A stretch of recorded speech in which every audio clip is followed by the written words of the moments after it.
কীৰ্তি মানে আইসকলৰ কামবিলাক আনৰ প্ৰশংসনীয় হ'ব লাগে। ঘৰ পৰিচালনা ক্ষেত্ৰত নিট এণ্ড ক্লিন, ধুনীয়া পৰিষ্কাৰ কৰি। আমাৰ বহুত আয়ে ঘৰটোও সাৰিব নাজানে, মানে পালেঙৰ তলত জাবৰ সোমাই থাকে, ওপৰে ওপৰে সাৰি আনে। পাছৰগৰাকীয়ে গৈ আকৌ যেতিয়া তলৰ পৰা ধুনীয়াকৈ সাৰি আকৌ জাবৰ দেখিলে, কোনে সাৰিছিলে ইমান জাবৰ এৰি পেলাই ঘৰ?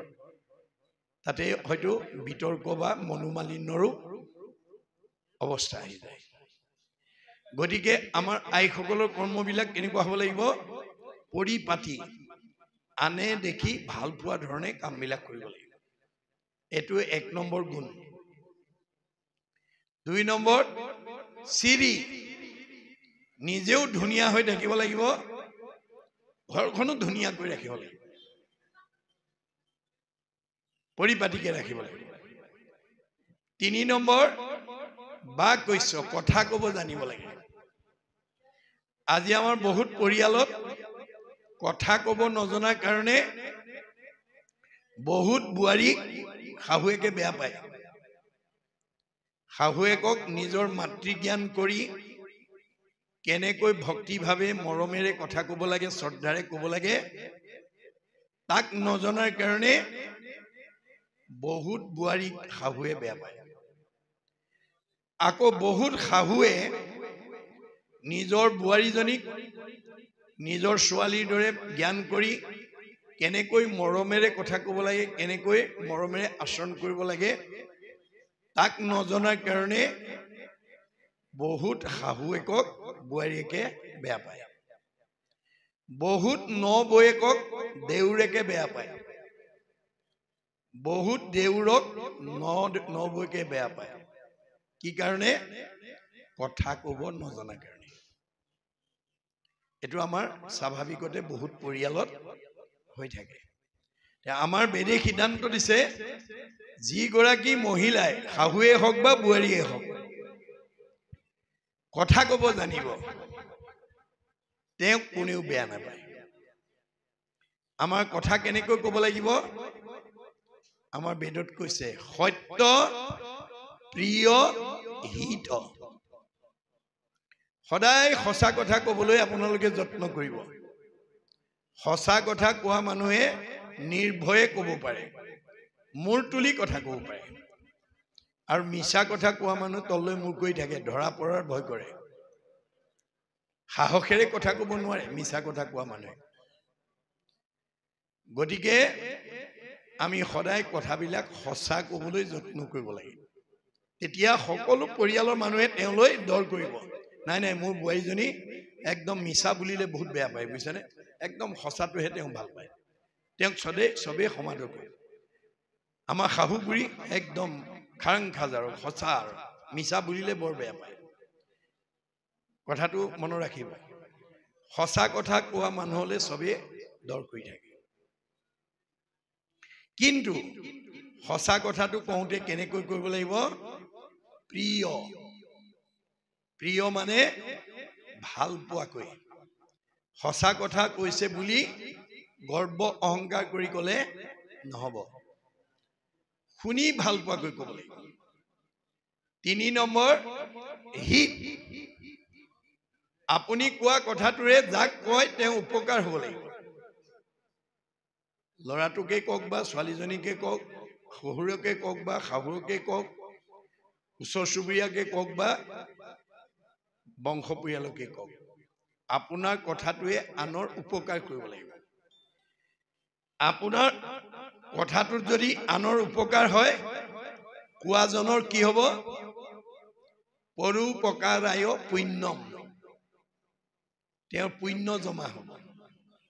আৰু পুণ্য জমা হ'লে তেওঁ সুখ ভোগ কৰিবলৈ পাব, উন্নতি হ'ব, আনন্দত জীৱন নিৰ্বাহ। এই কথাটো নাজানি আমাৰ কিছুমান মানুহে ওচৰৰ মানুহৰ ঘৰত চাহ তামোল খাবলৈ গৈ এনেকুৱা কথা লগাই থৈ আহে, তেওঁ ওলাই অহাৰ পিছতেই হয় সেইখন ঘৰৰ মানুহৰ স্বামী স্ত্ৰীৰ মাজত কাজিয়া লাগিছে, নহয় শাহু বোৱাৰীৰ মাজত লাগিছে, নহয় ককাই ভাইৰ মাজত লাগিছে, নহয় সীমা ঘূৰিয়া মাজত লাগিছে এনেকুৱা লগনীয়া কথা কৈ থৈ আহিলে যে তেওঁ ওলাই অহাৰ পিছতেই কাজিয়াৰ সৃষ্টি হৈছে আপুনি কৈ অহা কাৰণে যদি কাৰোবাৰ মাজত কাজিয়া লাগিবলগীয়া হয় মনোমালিন্য হ'বলগীয়া হয় তেতিয়াহ'লে কোৱাজনৰ কি হ'ব পা পায় পৰপীড়ন আপুনি কোৱা কথাৰ কাৰণে যদি পৰিয়ালৰ ককাই ভাই ওচৰ চুবুৰীয়া স্বামী স্ত্ৰী শাহু বোৱাৰীৰ মাজত যদি কাজিয়া লগাই থৈ আহিছে তেতিয়াহে লগাই থৈ অহাজনৰ পাপ হ'ব আৰু তেওঁ আয়ুস কাটি দিব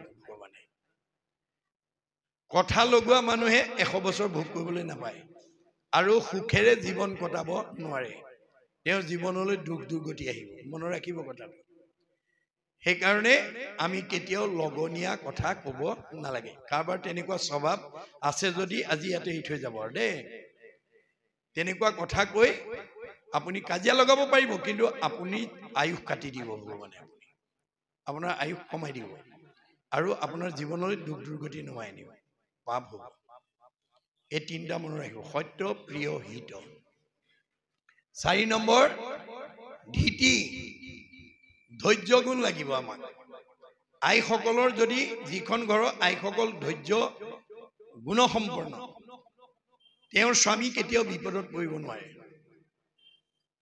যিখন ঘৰৰ আইগৰাকী ধৈৰ্যৱান তেওঁৰ স্বামী কেতিয়াও বিপদত পৰিব নোৱাৰে কিন্তু যিখন ঘৰৰ আইসকল ধৈৰ্যহীন কোনোবাই স্বামীক কিবা এটা ক'লে বুলিয়ে ভাৰ্যাই যদি কয় তেওঁক এনেকে ক'বলৈ কোন ধৰক মাৰক এই বুলি যদি লগাই দিয়ে ভাৰ্যাৰ কথা শুনি যদি তেওঁক মাৰধৰ কৰে তেতিয়াহ'লে পুলিচে তেওঁক লৈ নাযাবহি কেছ দিলে গতিকে আইগৰাকীৰ উচতনিৰ কাৰণে যদি স্বামী গৈ জেলত ভাত খাব লগা হয় তেতিয়া সেইগৰাকী আইৰ পৰা কি লাভ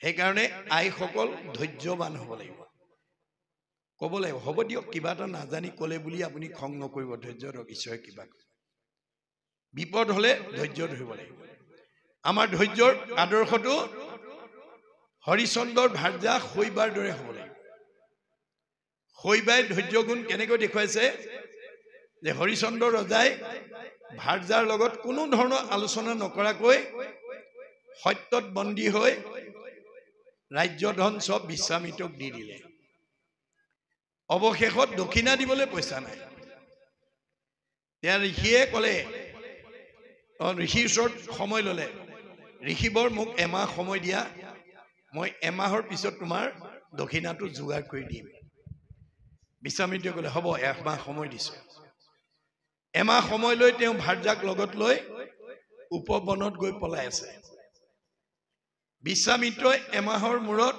এমাহৰ আগে আগে হৰিচন্দ্ৰক বিচাৰি গৈ উপবনত লগ পালে পাই পেলাই হৰিচন্দ্ৰ ৰজাক উদ্দেশ্যি কৈছে হেৰা ৰাজা হৰিচন্দ্ৰ মূৰ দক্ষিণাটো যদি হেলা কৰ তই সবংশকে সাপি ভস্ম কৰিব সময় তোমাৰ গোটেই বংশ মই সাপ দি ভস্ম কৰি দিম ঋষিৰ বচন শুনি হৰিচন্দ্ৰ ৰায় কপিবে লাগিলে মুখে মাত বোল নাই বিশ্বামিত্ৰই যদি সাপ দি মোক গোটেই বংশ ধ্বংস কৰি দিয়ে মোৰ ৰজা উপাধি লোৱাৰ পৰা কি লাভ হ'ব তেওঁ ভয়ত পেপুৱা লাগিছে মুখৰ মাত হৰি গৈছে মনৰ কথা ক'বলৈ ভাৰ্যাৰ বাদে আৰু দ্বিতীয় ব্যক্তি নাই ভাৰ্যাক চাহিয়া ৰাজা বুলিলা বচন শুনা প্ৰাণে চৰি মূৰ বাক্যে দিও মন হেৰা ভাৰ্যা তুমি মোৰ কথালৈ অকমান মনোযোগ দিয়া কেনমতে ঋষিৰ মই খুজি বহু ধাৰ কেনমতে বংশক মই কৰিব ধাৰ মই এতিয়া ঋষিৰ ধাৰটো কেনেকৈ পৰিশোধ কৰো আৰু মোৰ বংশটো কেনেকৈ ৰক্ষা কৰো মই ধাৰটো পৰিশোধ কৰিব নোৱাৰিলে মোৰ বংশটোক এতিয়া ঋষিয়ে সাপ দি ধ্বংস কৰিব এতিয়া সেই কথা কোৱাৰ লগে লগে স্বামীৰ হতাশ দেখি স্বামীক প্ৰেৰণা দিবৰ কাৰণে সাহস দিবৰ কাৰণে ভাৰ্যাই কেনেকৈ উত্তৰ দিলে স্বামীৰ বচন শুনি শৈবা প্ৰাণে চৰি স্বামীক বুলিলা অল্প হাস্য কৰি হাঁহি মাৰি উত্তৰ দিছে। যিটো সময়ত স্বামী হতাশ হৈছে, মুখৰ মাত হেৰাই গৈছে, স্বামীক প্ৰেৰণা দিবৰ কাৰণে, সাহস দিবৰ কাৰণে হাঁহি মাৰি উত্তৰ দিছে। আৰু কি বুলি কৈছে? নাহি নাহি আন ধৰ্ম জানা সত্য বিনা, জানি আন নিশ্চিন্তিও দিও ক দক্ষিণা। ভয় নকৰিবা মহাৰাজ, সত্যতকৈ ধৰ্ম নাই, দক্ষিণা দি দিয়া। হৰিশ্চন্দ্ৰই ক'লে মই ক'ৰ পৰা দিম, মোৰ হাতত এপইচাও নাই। তেতিয়া শৈবাই কি বুলি ক'লে? আমাকো বিকিয়া ৰাজা ঋষিৰ খোজা ধাৰ, আতপৰে আন উপায় নেদেখো আৰু। মোক বিক্ৰী কৰি হলেও তুমি ঋষিৰ ধাৰটো খোজা। এই যিটো প্ৰেৰণা, এই যিটো সাহস, এতিয়া আমাৰ যদি এই তথ্য নজনা আই এগৰাকীক, শৈবাৰ গুণ কথা নজনা আই এগৰাকীৰ ওচৰত যদি আমাৰ কোনোবা স্বামীয়ে ভাৰ্যাৰ লগত আলোচনা নকৰাকৈ তেনেকুৱা যদি বিপদত পৰি আহি পেলাই কয়হি, হেৰা মোৰ এনেকুৱা হ'ল নহয়, কি কৰা হ'ব? আমাৰ গৰাকীক কি বুলি ক'ব বাৰু? ভাল হৈছিলে, মোক নোকোৱাকে কৰিছিলে, আপোনাৰ আৰু হওক বুলি ক'ব। তাৰমানে প্ৰেৰণা দিয়ক চাৰি, জ্বলা জুইত ঘিউ ঢালি দিয়ক। এতিয়া আমাৰ বেদৰ দৰ্শন, আমাৰ পাৰিবাৰিক জীৱন, দাম্পত্য জীৱন, যুগ্ম জীৱন, সাংসাৰিক জীৱনত আমি জ্বলা জুই নুমাবলৈ পানী ঢালিবলৈ শিকিব লাগিব। জ্বলা জুই নুমাবলৈ যাতে ঘিউ ঢালিবলগীয়া নহয়। কিবা কাৰণত কেতিয়াবা ভাৰ্যাও হতাশ হ'ব পাৰে কোনো সমস্যাত, তেতিয়া স্বামীয়ে ক'ব পাৰিব লাগিব, তুমি ইমান কিয় অধৈৰ্য হৈছা? আন্ধাৰে পোহৰে দিনটো, সুখে দুখে জীৱনটো, গতিকে ধৈৰ্য ধৰা, ঈশ্বৰে কৃপা কৰিব। কেতিয়াবা কিবা কাৰণত স্বামী তেনেকুৱা বিপদত পৰিলে ভাৰ্যায়ো তেনেকৈ আশ্বাস দিব পাৰিব লাগিব, আপুনি কিয় ইমান অধৈৰ্য হৈছে? আন্ধাৰে পোহৰে দিনটো, সুখে দুখে জীৱনটো, ধৈৰ্য ধৰক, ঈশ্বৰে কৃপা কৰিব। ইজনে সিজনক সহায় কৰিবৰ কাৰণেহে আমি বিয়া পাতিছো। বিবাহ সম্বন্ধে পুৰুষৰ অৰ্ধাংগিনী, স্বামী বুলি ধৰ্ম কৰ্ম পাই অৰ্ধখিনি, সেই হেতু কটু কটু ধৰ্মিনী ৰমণী, পাপ কাৰ্যে বাধা দিয়া খন্দাই বিঘিনী, কটু অধৰ্মিনী তিৰি, ধৰ্মক বাধিয়া স্বামীক নিউৱে ঘূৰে নৰকে টানিয়া। এতিয়া আমাৰ বিবাহৰ সম্বন্ধটো কি? অৰ্ধাংগিনী, ইজন সিজনৰ অৰ্ধাংগিনী। গতিকে ইজনে সিজনে মিলি পূৰ্ণাংগ মানুহটো হৈ বা পৰিয়ালটো হৈ আছে। গতিকে ইজনৰ বিপদত সিজনে সহানুভূতি দেখুওৱা, সিজনৰ বিপদত সিজনে সহানুভূতি দেখুওৱাটো আমাৰ পাৰিবাৰিক জীৱনৰ ধৰ্ম হ'ব লাগে। আমি কেতিয়াও কাৰোবাক দুখ দি, কাৰোবাক মানে আঘাত দি আমি পৰিয়াল পৰিচালনা কৰিবলৈ যত্ন কৰিব নালাগে। এয়া হৈছে আমাৰ বেদৰ লক্ষণ। তাৰপিছত ক্ষমা। আমাৰ পাৰিবাৰিক জীৱনত কেতিয়াবা ননন্দী, দেউৰেক, জাঠাল বৰ্জনাৰ মাজত কিবা মনোমালিন্য হ'ব পাৰে। কোনোবাই বোৱাৰীজনীক কোনোবাই টান কথা ক'ব পাৰে। ক'লে বুলিয়ে স্বামী কৰবালৈ গৈছিল, আহি ঘৰ সোমোৱাৰ লগে লগে কথা লগাই পেলাই কাজিয়া লগাব নালাগে। সেইটো স্বভাৱ আমাৰ বহু আইৰ থাকে। স্বামী নথকা অৱস্থাত যদি শাহু বোৱাৰীৰ মাজত বা ননন্দী বা দেউৰৰ মাজত যদি কিবা এটা বিতৰ্কিত হ'ল, স্বামী আহি ঘৰ সোমোৱাৰ লগে লগে আজি মোক আমুকে এনেকে ক'লে তেনেকে ক'লে যদি লগাই দিয়ে, স্বামী লগে লগে খং উঠিব আৰু ঘৰখনত কাজিয়া পেচাল লাগিব। এই ক্ষেত্ৰত আইসকল সজাগ হ'ব লাগিব। যাতিকে আপুনি লগাই দিয়া কথাটোৰ কাৰণে ককাই ভাই বা শহুৰ শাহুৰৰ মাজত যাতে কাজিয়া পেচাল হ'ব লগা নহয়। তাৰ কাৰণে আমাৰ ক্ষমা গুণটো দ্ৰৌপদীৰ দৰে হ'ব লাগিব। দ্ৰৌপদীৰ 5টা পুত্ৰ মূৰ কাটি নিয়াৰ পিছত কৃষ্ণ অৰ্জুনে অশ্বত্থামাক হাত ভৰি বান্ধি আনি মুখৰ আগত পেলাই দিয়াৰ পিছত তেওঁ কি কৰিলে? এওঁক বান খুলি দিয়া বুলি পেলাই নমস্কাৰ কৰি তেওঁক ক্ষমা কৰিলে। আমাৰ বিলাক আইৰ দৰে যদি এই দ্ৰৌপদীৰ সতীত্ব গুণৰ কথা নজনা আই এগৰাকীক যদি তেনেকৈ আনি দিলেহেঁতেন টুকুৰা টুকুৰ কৰিলেহেঁতেন, খুদাই নেৰিলেহেঁতেন। 5টা পুত্ৰৰ মূৰ কাটি নিয়া শত্ৰুজনক আনি যদি মুখৰ আগত পালে খুদাই এৰিব নেকি? কিন্তু দ্ৰৌপদীয়ে ক্ষমা কৰিছে। এই গুণটো আমাৰ গাত লাগিব। মূত চিত্ত দিয়া যিটো জনমহাশয়, হানি অপমান দুখ শোকক সহয়, তাকেহে বুলিয়ক ক্ষমা, জানিবা উদ্ধৱ, ক্ষমাৱন্ত পুৰুষৰ নাই পৰাভৱ। যে আমি যদি কাৰোবাৰ দুখ গুণ যদি ক্ষমা কৰিব পাৰো, আমি কেতিয়াও পৰাজয় হ'ব লগা নহয়। তাৰপিছত আছিলে মেধা। আমি কামবিলাক বৰ তৎপৰতাৰে, মনবিলাক তৎপৰ হ'ব লাগে, চোকা হ'ব লাগে। আমি কৰ্মবিলাকত অৱহেলা কৰিব নালাগে। এই গুণটো আইসকলৰ থাকিব লাগে। আৰু স্মৃতি, মনত থকা, ঘৰখনত কি আছে কি নাই, কোনটো বস্তু ক'ত আছে, আইসকলে মনত ৰাখি ক'ব পাৰিব লাগে। কিন্তু আমাৰ বহুত পৰিয়ালত কিছুমান আয়ে আবেলি স্বামী অহাৰ লগে লগে ভিতৰৰ পৰা মোনাটো আনি এইকেইটা বস্তু বজাৰ কৰি আনকগে বুলি মোনাটো দি পঠিয়ায়।